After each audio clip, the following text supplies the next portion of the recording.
The water was a brown, churning fury, and it had stolen everything. It had taken the small footbridge, the patch of late summer vegetables, and now it was trying to take her. Leanne clung to the exposed roots of a great cottonwood, the bark tearing at her palms, her thin trousers and tunic soaked through and heavy as lead. The river, swollen by a sudden storm in the high country, was a thief that did not care for the neat lines of a person's life. It only cared about pulling things down, about dragging them into the silt and the cold. Her husband, Fen, had always warned her about the flash floods, his voice a low rumble of caution she had never truly understood until this moment. Now she understood it with every screaming muscle in her arms and back. She had been trying to save one of their goats, the foolish, stubborn creature that had wandered too close to the bank, and in a heartbeat, the ground had dissolved beneath her feet. The goat was gone. And soon, she would be too. A sound cut through the roar of the water. It was not the crack of a breaking branch or the groan of the tortured tree. It was the heavy, rhythmic splash of a horse, a sound so impossible in this chaos that she thought her mind was failing her. She risked a glance over her shoulder, her black hair plastered to her face, and saw him. He was a silhouette against the grey sky, a man on a dark brown horse, pushing through the current where no sane person would dare to go. The horse was magnificent, its powerful chest breaking the waves, its eyes wide but steady. The man on its back was lean, his face obscured by the brim of a sodden hat. He wore the tools of his trade, a gun belt low on his hips, but he moved with a patience that did not belong to a man of violence. He did not shout. He simply came on, his focus narrowed to the single point of her survival. He reached her, the horse groaning with the effort, and leaned down. His hand was rough and calloused, but his grip was sure as he closed it around her forearm. "Hold on to me," he said, his voice quiet but carrying over the din. It was a command, not a request. She had no strength left to argue. Her fingers, numb and clumsy, slipped from the root, and for a terrifying second, she was nothing but dead weight, held from the river by this stranger's strength. He pulled, muscles cording in his arm, and hauled her up, half dragging her across the saddle in front of him. She collapsed against the warm, wet hide of the horse, gasping, tasting mud and fear. The man said nothing more. He turned the horse, a slow, brutal effort against the river's will, and began the long fight back to the solid ground she had so foolishly left behind. They moved one agonizing step at a time, the world a blur of brown water and grey sky, the only certainty the stranger's unyielding grip and the steady, powerful heart of the horse beneath her. He brought her to the small, sod-roofed house she and Fen had built with their own hands. It stood on a slight rise, spared from the worst of the flood but looking lonely and vulnerable in the washed-out light. A small face, her daughter Sulin, pressed against the single glass pane of the window, her eyes enormous. From the shadows of the doorway, her younger brother, Wei, watched, his frame thin and his face tight with a worry too old for his 16 years. The man, the gunslinger, slid from the horse and lifted her down as if she weighed nothing. Her legs buckled, and he steadied her, his hands on her shoulders. She finally looked at his face. It was weathered, carved by sun and wind, with eyes the color of a faded sky. There were lines of exhaustion around them, but they were clear and direct. He was not a young man, but not yet old. He was a man who had seen too much and said too little. "You should get inside." "Get warm," he said, his voice still low. He released her and turned to his horse, running a hand down its trembling flank. Leanne found her voice, a ragged whisper. "Thank you." I have nothing to pay you." The shame of it was a hot stone in her throat. She had her home, her daughter, her brother. But she had no money, nothing a man like him would value. He didn't look at her.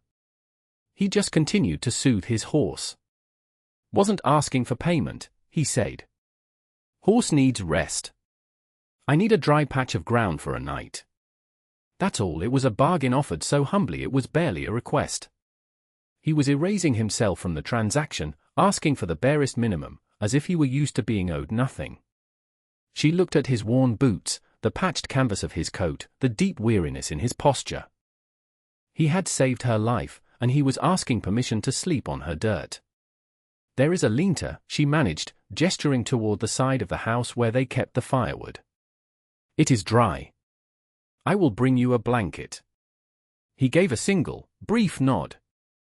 He did not smile. He did not offer his name. He simply accepted the small, poor shelter and began to unsaddle his horse, his movements economical and precise. Leanne turned and walked into her home, the warmth of the small stove a shock to her chilled skin. Sulin ran to her, burying her face in her wet trousers. Wei remained in the doorway, his gaze fixed on the stranger outside, his hand resting on the handle of the wood axe. The house was safe, but a new and unknown element had just entered their lives, as powerful and unpredictable as the river that had tried to claim her. The man's name was Abel. He did not offer it, but Sulin, with the fearless logic of a 4-year-old, demanded it of him the next morning. He had been quietly restacking the wood that had scattered in the storm's wind, his movements deliberate. Sulin had marched right up to him, a tiny figure in a patched dress, and said, "What is your name?" He had stopped his work and looked down at her. For a moment, Leanne, watching from the doorway, thought he would ignore her. But he knelt, bringing himself down to her level. "Abel," he said. "My name is Sulin," she announced, and then, satisfied, she turned and ran back to the house. The exchange was complete. Leanne's household was a place shaped by absence. Fenn's presence was everywhere and nowhere. It was in the half-carved chair that sat in the corner, the one he had been making for Wei to ease his frail lungs.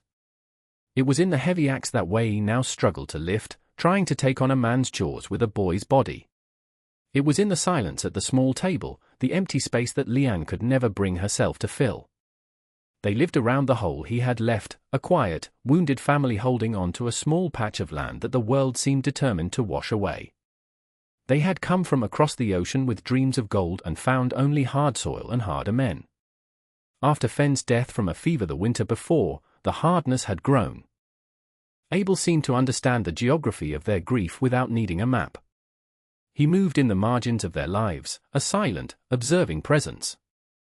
He took the lean-to without complaint, rolling out a thin bedroll that had seen better decades. He ate what was offered, a thin rice soup and black tea, and he never asked for more.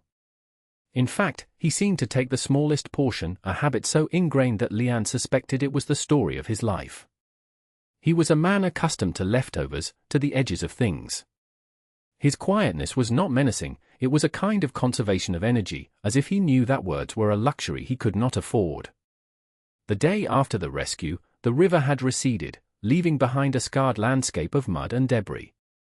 The small vegetable garden was gone, buried under a thick layer of silt. The pen for their goat, Lao too, was smashed. It was a scene of such thorough devastation that despair threatened to swallow Leanne whole. It was another debt, another season of hunger looming. She stood looking at the ruin, her hands clenched, the arithmetic of survival clicking relentlessly in her head. So many mouths to feed, so little to feed them with. She did not see Abel approach. He simply appeared at her side, his gaze taking in the same scene. He didn't offer empty words of comfort. He picked up a piece of the broken fence. "The posts are still solid," he said. "Just need new rails." He looked over at the woodpile he had stacked so neatly. "There's enough scrap." Then he turned his gaze to the ruined garden. "Soil's good now," he said. "River brought new life down from the mountains. It'll just need turning." He spoke of ruin as if it were merely a prelude to work. He saw the next step, not the loss. It was a perspective so practical, so devoid of pity, that it was more comforting than any kind words could have been. He was not looking at her wound. He was looking at the work. And then, he picked up the axe and walked toward the broken pen. He did not ask for permission. He simply began. Leanne watched him, a complicated knot of feelings tightening in her chest. Gratitude, suspicion, and a strange, unfamiliar flicker of hope. Wei came to stand beside her, his arms crossed, his young face a mask of distrust. "He has a gun, Jie," he said softly, using the Mandarin word for older sister. "Men with guns are not farmers." "Today, he is," Leanne replied, her eyes still on the steady, rhythmic swing of Abel's axe. The sound of it was solid and real, a counterpoint to the hungry silence Fen had left behind. Abel worked without stopping. He did not seem to require rest or conversation. He moved from one task to the next with a quiet, relentless competence. He began with the goat pen, his hands sure as he cleared the debris, salvaged the good wood, and began to rebuild. He worked as if he were in a conversation with the materials, his movements economical, no effort wasted. He lashed the new rails into place with surprising skill, the knots tight and clean. Lao too, the old goat, watched him with what looked like grudging respect, occasionally letting out a critical bleat. Abel ignored him, finishing the gate and securing it with a new wooden latch he carved from a piece of scrap. One small thing at a time, he was restoring order to their shattered world. After the pen, he turned his attention to the woodpile. Fen had managed to cut a good amount before he fell ill, but the logs were large and unsplit. It was a task that Wei had attempted, his thin arms straining, his coughing fits worsening with the effort. Abel picked up the heavy splitting maul, tested its weight, and began to work. The crack of the maul striking the wood became the new rhythm of the homestead. Thump, crack. Thump, crack. It was a sound of provision, of security. With every swing, the pile of split, manageable firewood grew, a bulwark against the coming chill of autumn nights. He did not seem to tire. He simply worked until a mountain of wood was neatly stacked against the house, more than they had seen since Fen was healthy. Lian would watch him from the window as she kneaded dough or mended clothes. He never looked up, never seemed to notice her gaze. He was entirely self-contained, a man who expected no audience and no applause. His competence was a quiet rebuke to the chaos that had threatened to overwhelm them. He saw a problem, and he fixed it. A loose shutter, a wobbly step, a roof shingle loosened by the wind. He would notice it, and the next time she looked, it would be repaired. There was no discussion, no announcement. The world was simply made a little more solid in his presence. His small acts were a language she was slowly learning to understand. They were not offered with a flourish, but with a kind of humble practicality that was more profound than any spoken promise. He was not trying to impress her. He seemed to be simply doing what needed to be done, as if work were his natural state of being. He was a man who communicated through deeds, not words, and his deeds spoke of protection, of a deep-seated instinct to mend what was broken. It was a language Fen had also spoken, and the familiarity of it was both a comfort and a sharp, painful ache. She found herself leaving a cup of cool water on the porch railing for him, and when she came back later, the cup would be empty, sitting precisely where she had left it. It was their only conversation for days. The most difficult lock to turn was Wei. He was a boy who had been forced to become the man of the house too soon, and the weight of that responsibility had made him wary. He watched Abel with a fierce, protective suspicion, his eyes following the stranger's every move. He saw the gun Abel wore, a constant reminder of a world of violence that could shatter their fragile peace. He saw a drifter, a man with no roots, and he could not understand why such a man would stop to help them. Kindness without a clear price was the most suspicious currency of all in their world. Sulin, however, had made her decision on the first day. She orbited Abel like a small moon. She would bring him offerings, a smooth, grey stone from the creek bed, a wilted wildflower, a particularly interesting twig. She would sit on the porch steps and watch him work, chattering away to him in a mix of English and Mandarin, not seeming to care that he rarely responded. Abel, for his part, accepted her presence with a quiet gravity. He would take her small gifts and place them carefully on a fence post, as if they were treasures. One afternoon, as he was repairing a harness, Sulin approached him, her doll made of rags held tightly in her arms. The doll's yarn hair had come unraveled. "She is broken," Sulin said, holding the doll up to him with solemn finality. Abel stopped his work. He looked at the doll, then at Sulin's worried face. He took the doll gently from her. His large, calloused hands, so adept with an axe and a hammer, looked impossibly clumsy holding the small toy. But he was surprisingly delicate.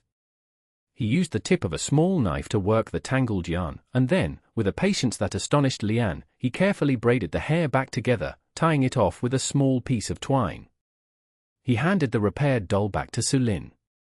She beamed, a rare, full-wattage smile. "Thank you, Abel," she said, and hugged the doll to her chest. From that moment on, he was no longer just a stranger, he was the man who fixed things. Wei surrender was a much quieter affair. His cough had been a constant, rasping presence in the house, a worry that gnawed at Lian day and night. One evening, Abel returned from a walk along the creek, his hands full of leaves and roots she did not recognize. He said nothing, but went to the fire and began to boil them in a small pot, the lean-to filling with a pungent, earthy smell. When the brew was ready, he strained it into a cup and left it on the table. He met Lian's questioning gaze with a simple statement. "Mullin." For the lungs he turned and left the house before she could respond. She looked at the dark, steaming tea. It was a gesture of profound intimacy, an intrusion into their most private worry. She hesitated, but the sound of Wei's hacking cough from the other room decided for her. She took the cup to her brother. He looked at it, then at her. "From him?" he asked. She nodded. Wei looked down at the cup for a long time, his pride warring with his misery. Finally, he took it and drank, wincing at the bitter taste. The next morning, his coughing was quieter. The tightness in his chest seemed to have eased. He did not mention the tea, and neither did Abel. But when Abel went to the well to draw water, Wei followed him out and, without a word, began to help him pull the heavy bucket. It was an alliance forged in silence, a debt acknowledged and repaid in shared labor. The house was slowly, cautiously, making room for him. Lian began to answer his unspoken language with her own. She noticed a tear in the sleeve of his canvas coat, a long rip from a snagged branch. The next morning, when he put it on, the tear was gone, replaced by a neat line of her small, even stitches. She had stayed up late by the light of a single candle to do it, her needle flashing in the quiet dark. He ran his fingers over the repair, a brief, almost imperceptible touch, but he did not speak of it. The acknowledgement was in the gesture itself. A few days later, she found a string of freshly caught fish lying on the porch, cleaned and ready for the pan. She knew he had spent hours by the creek to catch them, a silent contribution to their dwindling larder. That night, for the first time in a long time, they had a meal that felt like more than just sustenance. She made sure his bowl had the largest piece of fish. He looked at the bowl, then at her, a question in his pale eyes. She gave him a small, firm nod, insisting. He hesitated for a second, then ate without a word. The old habit of taking the smallest portion was being gently, stubbornly challenged. Their home began to change in other small ways. The wobbly table leg was suddenly firm. The door, which had always creaked, now swung silently on its hinges. These were repairs made in the twilight hours, after the day's main work was done. They were gifts left in the night. She started setting a third place at the table as a matter of course, a cup and a bowl that waited for him at the end of the day. It was no longer a question of if he would be there, but a simple acceptance that he was. The empty space Fen had left was still there, a hollow ache in her heart, but it was no longer the loudest thing in the room. Now, there was also the quiet, solid presence of the man who fixed what was broken. One afternoon, a horse and buggy pulled up to the house. It was Mr. Holloway, the man who owned the land office in town and held the note on their property. He was a portly man, dressed in a clean suit that seemed out of place in the rustic landscape. He always smelled faintly of bay rum and condescension. He smiled, a wide, practiced expression that never reached his eyes. "Mrs. Chen," he said, tipping his hat. "I was just passing by. Wanted to see how you were faring after the storm." His concern felt like a performance. "We are managing, Mr. Holloway," Lian said, her voice polite but cool. Sulin hid behind her skirts. Holloway's eye swept over the property, lingering on the neatly stacked firewood and the repaired goat pen. His smile tightened. He had expected to find desperation, not industry. His gaze landed on Abel, who was sharpening an axe blade nearby, his work uninterrupted but his posture alert. "I see you have some help," Holloway said, his tone shifting. It was a careful, probing question. "This is Mr. Abel." He is helping with repairs, Leanne said simply. Abel met Holloway's gaze and gave a slow, deliberate nod. He did not offer a handshake. Holloway's eyes narrowed for a fraction of a second before the smile was back in place. "Well, that is fortunate," he said, turning back to Leanne. "As you know, your dear husband, a fine man, took out a loan to secure this plot. The final payment is coming due at the end of the season. $300. Leanne felt the blood drain from her face. 300. She had thought the number was 200. She was sure of it. Fen had been so proud of how close they were to paying it off. But she had no proof, only her memory against this man's official-looking ledger, which he patted reassuringly. "I know it is a large sum," he continued, his voice dripping with false sympathy. "Especially for a woman alone. But business is business. I just wanted to give you a friendly reminder. Perhaps your help can assist you." The implication was clear, and it was ugly.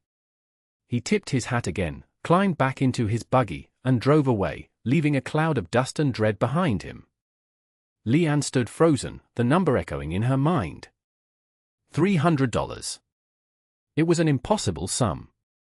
It was a death sentence for their home. From the corner of her eye, she saw Abel watching her, his work on the axe blade forgotten. He had heard every word, and his face was a mask of stone, but she saw something in his eyes, a flicker of calculation, the quiet filing away of a detail that did not add up. The respectable man in the clean suit had just shown his hand, and the gunslinger had noticed. A week after Holloway's visit, a chill settled in the air that had nothing to do with the changing season. Wei's cough returned, worse than before. It was a deep, wet sound that echoed in the small house, each spasm seeming to steal a little more of his strength.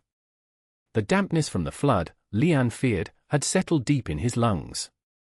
Soon, a fever followed, leaving him shivering under a pile of blankets one moment and burning up the next. He grew listless, refusing the thin broth she tried to spoon into him. The herbal tea Abel had made before helped, but it wasn't enough to fight the fever's relentless assault. Leanne was frantic. The town doctor was a day's ride away, and his fees were astronomical. He would not come out this far for a Chinese boy with a lung fever, not when there were wealthier, whiter patients to attend to.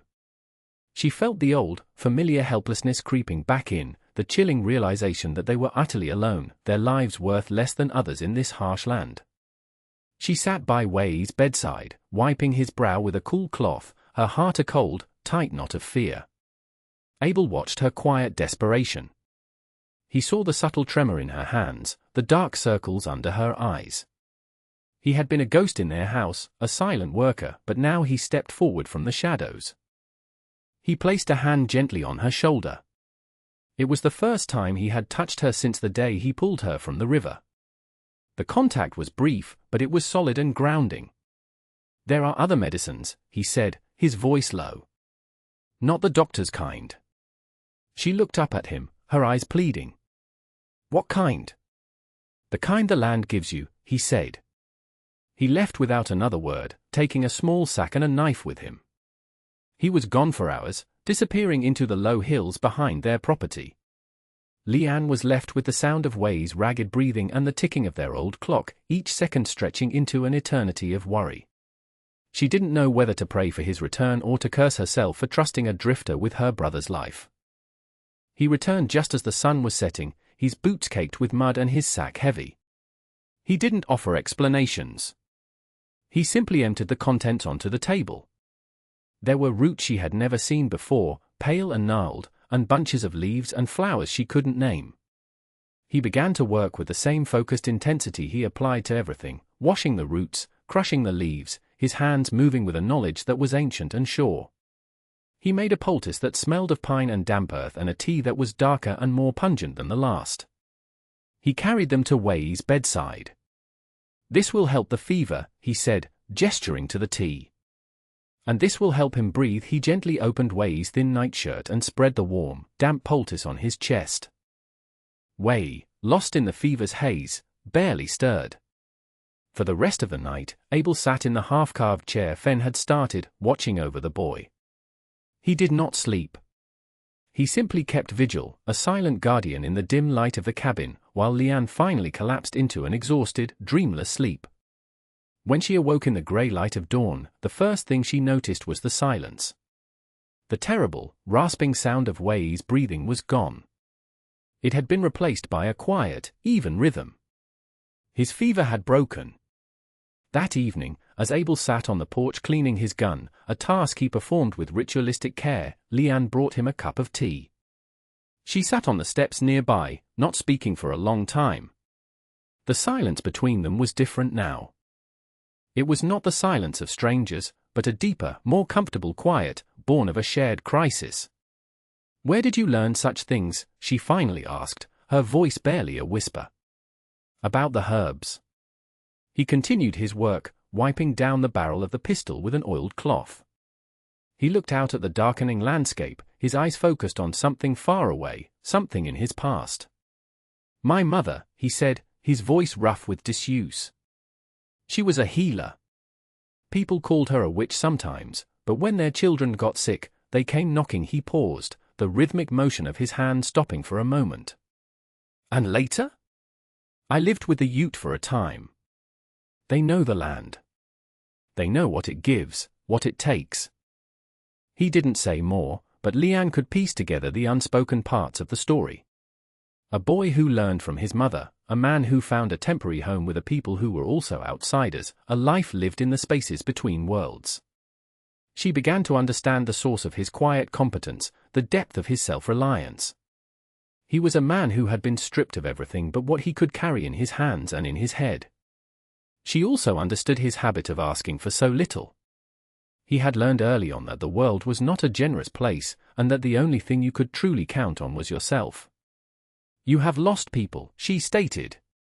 It wasn't a question. She could hear the loss in the spare, unadorned way he spoke of his past.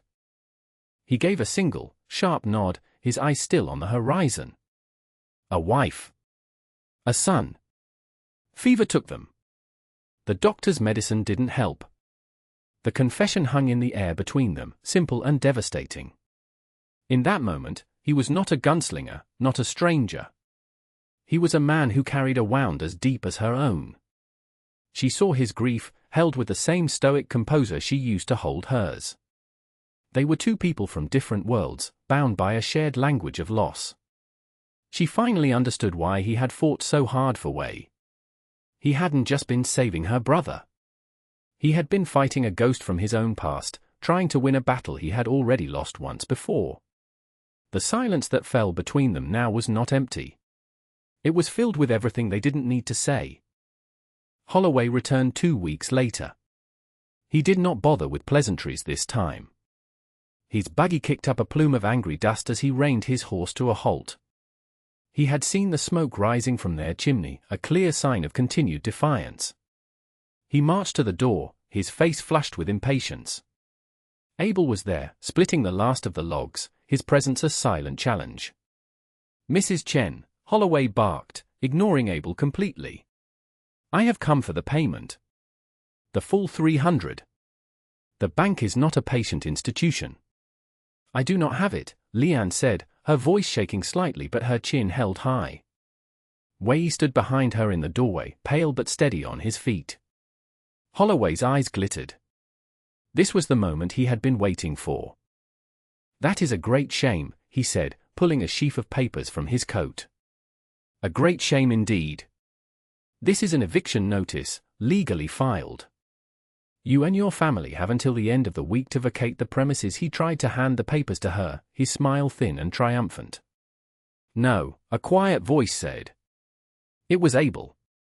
He had put down his axe and was wiping his hands on a rag. He walked toward them, moving with a calm deliberation that was more menacing than any threat. "The debt is 200.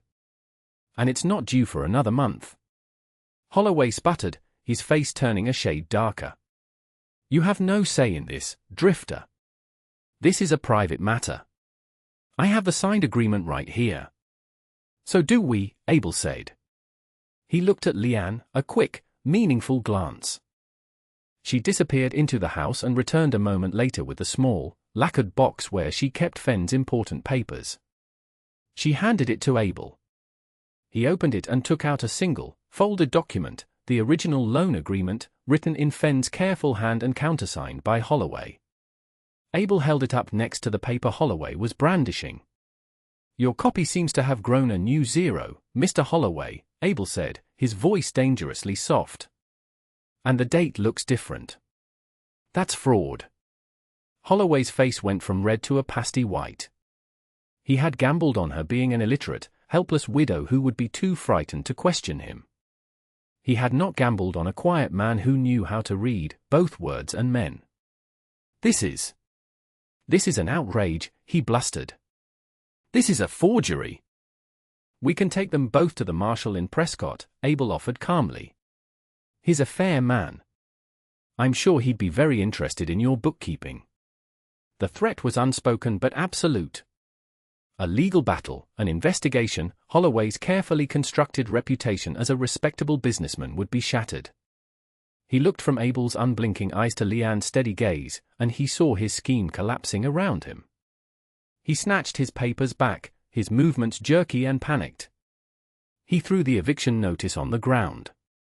"This is not over," he snarled, but the threat was hollow. He scrambled back into his buggy and whipped his horse into a frantic retreat, leaving them in a cloud of his own dust. They stood there for a long moment, the silence broken only by the wind. The piece of paper lay in the dirt, a testament to a victory won not with a gun, but with the quiet truth. Leanne looked at Abel, her heart full of a feeling she could not name. He had not only saved her from the river, from sickness, from ruin. He had stood with her, for her, when no one else would. The ride back from town had been quiet. They had not gone to the marshal. The sight of Holloway's panicked retreat was victory enough. The threat was gone, deflated by the simple weight of the truth. As they rode, the late afternoon sun cast long shadows across the land, painting the hills in shades of gold and purple. It was a peaceful silence, the kind that follows a storm. When they arrived back at the homestead, Celine ran out to meet them, her face alight, and wrapped her small arms around Abel's leg. He reached down and lifted her onto his saddle, and for the first time, Leanne saw the edges of his mouth curve into something that was almost a smile. Later that evening, the air grew cool. Abel was by the lean-to, checking the saddle on his horse, a familiar ritual. Leanne watched him from the doorway, the lamplight from the cabin spilling out around her. His saddlebags were packed. They were always packed. He was a man who was ready to leave at a moment's notice, a man who had never truly unpacked in all the weeks he had been there. The thought of him riding away, of the silence he would leave behind, was a physical ache in her chest. The quiet competence, the steady presence, the safety she had begun to take for granted, all of it could be gone by morning. She walked out to him, her soft-soled shoes making no sound on the packed earth. He looked up as she approached, his hand stilling on a leather strap. The horse nickered softly. The moon was rising, a pale sliver in the darkening sky. "Why did you come back for me?" she whispered, the question floating in the space between them. She didn't just mean from town. She meant from the river. From the sickness. From the despair. Why had he, a stranger with no obligation, tethered his fate to theirs? He stopped what he was doing and looked at her, his face half in shadow, half in moonlight. His pale eye seemed to hold all the sorrow and stillness of the vast landscape around them. He considered her question for a long time, as if weighing the truth of his answer. "Because no one else would," he said finally. The words were simple, unadorned, but they landed with the force of a revelation. It was the creed of his life. He was a man who stepped into the spaces that other people abandoned. He helped because he knew what it was to be helpless. He protected because he knew what it was to be unprotected. He stayed because he knew the pain of being left. Tears welled in Leanne's eyes, but she did not let them fall. She simply nodded, a slow acknowledgement of the profound truth he had just offered her. It was the story of her life, too. They were two solitary survivors who had found a common shore.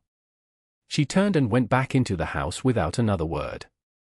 A few moments later, he followed. He walked past her, to the corner of the room where he had kept his bedroll and his saddlebags, the constant symbols of his departure. He dropped the heavy bags to the floor with a soft thud. And then, one small thing at a time, he began to unpack. Thank you for watching.